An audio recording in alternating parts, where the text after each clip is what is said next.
ازيكم عاملين ايه؟ وحشتوني قوي. بقالي كتير بنزل فيديوهات من غير ما اتكلم فيها.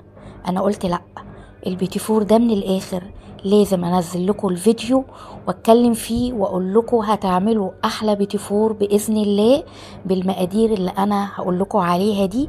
يلا بسرعه هاتي المكونات اللي هنزلها ونقولها مع بعض دلوقتي، واعملي احلى بيتي فور هتاكليه باذن الله في حياتك. طريقه ماما ربنا يبارك في عمرها يا رب، اللي من يوم ما وعيت على الدنيا وهي ما بتعملش غير بالمقادير دي، وهتطلعوا احلى بيتي فور باذن الله بافكار تزيين جميله قوي في متناول الايد. عندك الغاليه وعندك الرخيصه وبدايل كتير. يلا كده نسمي الله ونصلي على الرسول ونبدأ الجمال ده مع بعض. بسم الله الرحمن الرحيم، واللهم صل وسلم وبارك على سيدنا محمد وعلى آله وصحبه وسلم. أنا معايا بنفس الكوباية 3 كوبايات سمنة وكوباية ونص دقيق، ودول بيض بلدي فحطيت 5، لو بيضة كبيرة هتحطوا 4، وفانيليا.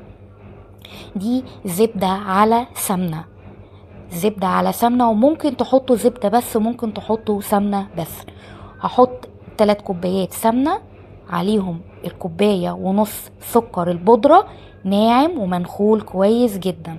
هضربه مضرب البيض الكهربائي زي ما انتوا شايفين لحد ما القوام يبقى كريمي ولونه يبقى فاتح.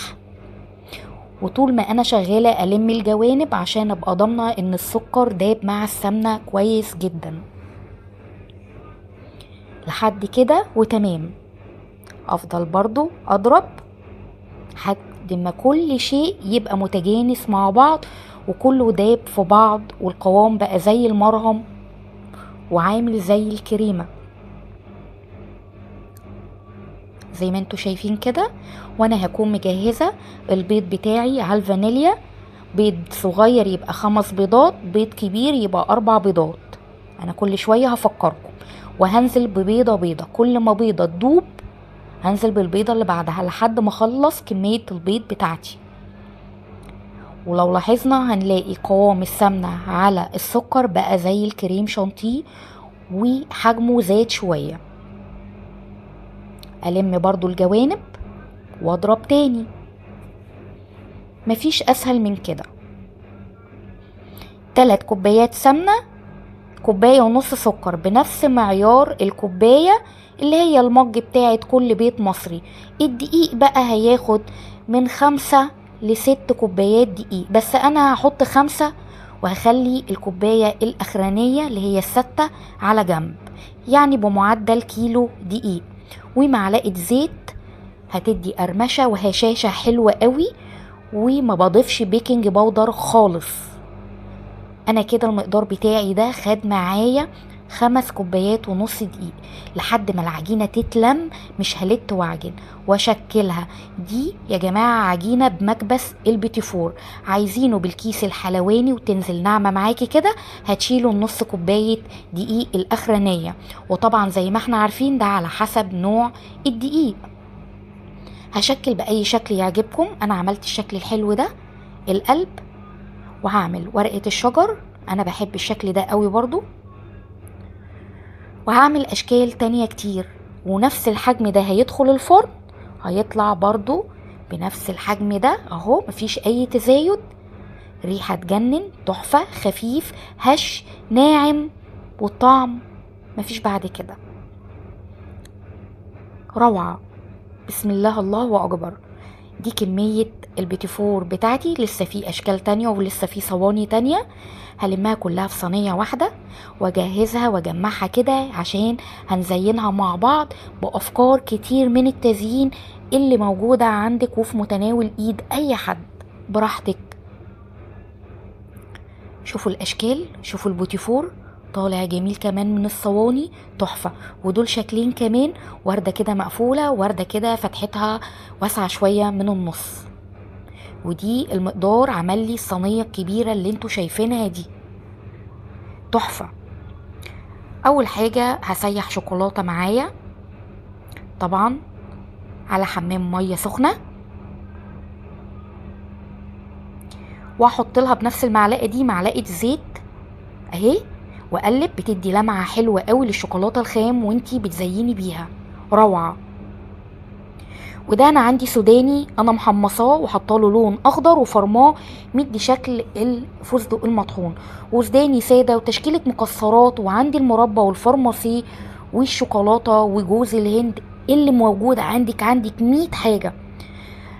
طبعا انا ما عملتش البيتي فور ابيض وفانيليا والكلام ده عشان احنا بنحبه كله، قصدي ابيض وبالشوكولاته عشان احنا كلنا بنحبه ابيض بس ما بنحبش الشوكولاته.